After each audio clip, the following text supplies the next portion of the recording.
중국의 실제 역사 이야기인 삼국지엔 수많은 미스터리가 있습니다. 관우는 어떻게 대군 속에서 알량의 목을 땄을까? 조조는 왜 황제에 오르지 않았을까? 유비는 진짜 자기 귀를 볼 수 있었을까? 같은 것들 말이죠. 아마도 여러분은 이 이야기들 모두에 흥미를 느끼시겠지만 오늘 제가 소개할 이야기가 최고일 거라 생각합니다. 아직까지도 학계 전문가들이 첨예하게 대립하는 삼국지에서 가장 논란을 부른 사건, 정사 하후연전에 인용된 위략의 다음 구절입니다. 건한 5년, 하후패의 사촌 여동생이 13살일 때 고향에 있었는데 땔감을 주스러 왔다가 장비에게 사로잡혔다. 장비는 그녀를 아내로 삼고 딸을 낳았는데 그 딸이 후에 유선의 황후가 되었다. 그렇습니다. 조조 세력 최고 실세인 하우씨 가문의 귀한 딸을 장비가 산속에서 보쌈에다 마누라로 삼았다는 충격적인 사건이죠. 어쩌면 참 고대 시대엔 마누라 구하는 법도 다양했구나 하고 웃어넘기신 분들도 많았을 것 같습니다. 그런데 말입니다. 이 사건이 보통 심각한 문제가 아니라는 건 조금만 살펴봐도 금방 알 수 있습니다. 왜냐? 하후연은 자신의 조카를 자기 자식보다 더 끔찍히 챙겼거든요.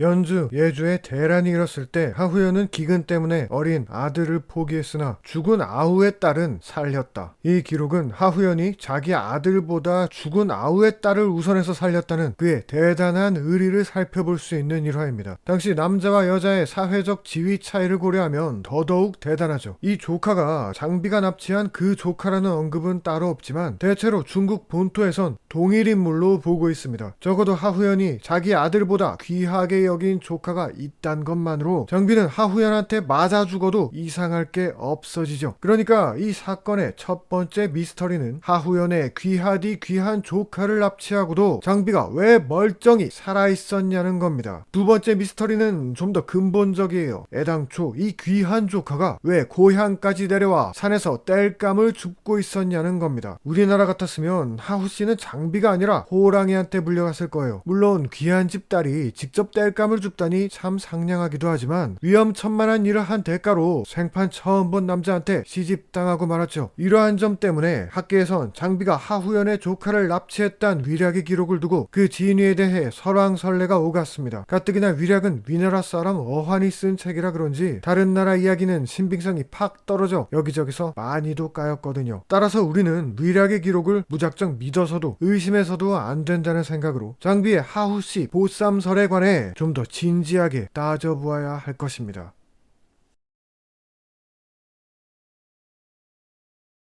장비가 납치한 게 맞다고 주장할 첫 번째 이유는 장비가 그럴만한 인간이란 겁니다. 명실상부 장비는 트러블 메이커입니다. 유비가 서주를 맡겼을 땐 부하랑 싸우다 여포한테 통수 맞았쥬? 두씨의 전남편인 진이록을 괘씸하다고 죽인 것도 장비고 최후엔 자기도 부하들을 매질하다 하극상으로 죽었습니다. 이런 사람이 등산하다 본 예쁜 여자를 납치해 아내로 삼았다는 얘기가 그리 못 믿어올 얘기던가요? 사건이 벌어진 200년 장비는 예주 연암에서 유비와 함께 조조를 견제하고 있었습니다. 마침 하후씨의 고향인 팔국도 예주니까 기막힌 우연으로 둘이 마주쳤을 가능성이 있죠. 그럼 이상한 건 왜 귀한 집 딸이 거기까지 와서 땔감을 주었냐는 건데, 자, 당장 하후연의 아들도 기근으로 굶어 죽었습니다. 심지어 불과 5년 전엔 헌제가 길에서 노숙하며 풀을 뜯어먹었어요. 한나라 황제가 이 지경인데 하후연 조카가 땔감 주운 게 뭐 대수인가요? 게다가 이 이야기는 장비뿐 아니라 하후씨의 이야기이기도 하기 때문에 위략의 기록이 사실일 가능성도 높습니다. 장비의 아내가 하후씨라는 것 자체가 정사로 확실히 교차 검증된 팩트니까요. 이러한 정황으로 봤을 때 장비가 하후연의 조카를 데려다 아내로 삼았던 기록은 부정할 이유가 없습니다. 정사에 인용한 장본인 배송지부터 아무런 토를 달지 않았잖아요. 물론 귀하디귀한 조카가 하루아침에 납치당했으니 하후연 입장에선 원통했을 겁니다. 하지만 어쩌겠어요. 당장 조조가 원소랑 전쟁 나서 오늘 내일 하는데 눈뜨고 코베인 거죠 뭐.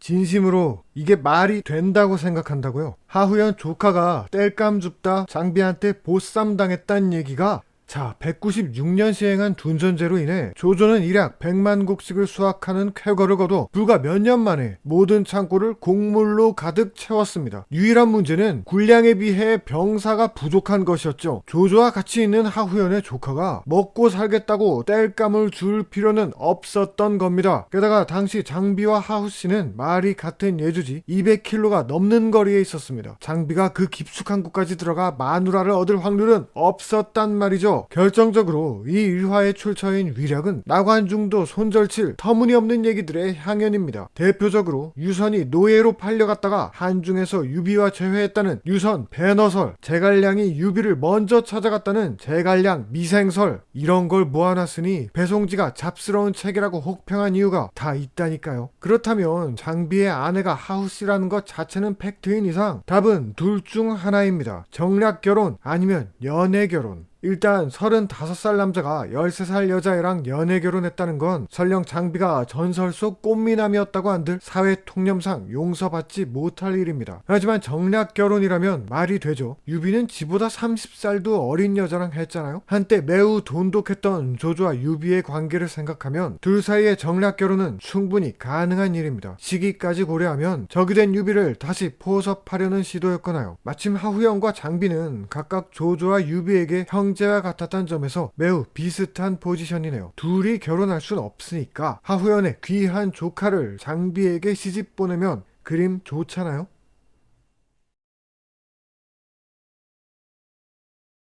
종합하자면 저는 위략에 적힌 하후씨 보쌈 사건은 아마도 거짓이란 결론을 내렸습니다. 그럼 여기서 또 하나의 의문이 생깁니다. 그럼 위략은 무엇 때문에 이런 얘기를 지어냈냐는 거죠. 만약 하후씨와 장씨 간에 정략 결혼이 있었다고 한다면 그걸 제안한 건 조카 딸을 보내는 하후씨, 즉 조조의 제안이었을 가능성이 높습니다. 원술에게 딸을 보낸 여포, 제갈량에게 딸을 보낸 황승원, 유비에게 여동생을 보낸 손광까지 제안하는 쪽은 항상 여자를 보내는 쪽이었죠. 그런데 하후연은 옛날에 조조 대신 감옥 간 적까지 있는 공신 중에 공신입니다. 또 하후연의 아내는 조조의 처제이기도 했어요. 이런 사람의 조카를 보냈다면 그것은 조조의 뜻이며 이 정략 결혼은 반드시 성공했어야 한다는 걸 의미합니다. 그런데 어떻게 됐죠? 유비는 조조와 완전히 갈라섰고 한중에선 하후연을 전사시켰습니다. 이렇게까지 망하면 위나라 입장에선 완전히 흑역사인 거죠. 송고는 지랄 맞은 여동생이기라도 했지 조조는 애뛰고 귀한 조카 딸인데요. 하지만 하후씨가 낳은 딸은 훗날 유선에게 시집가 황후가 되었습니다. 이 마당에 숨길 순 없으니 주작을 해야죠. 어떻게든 정략 결혼이란 것만 감춰야 하는데 근데 마침 남편이 누구다?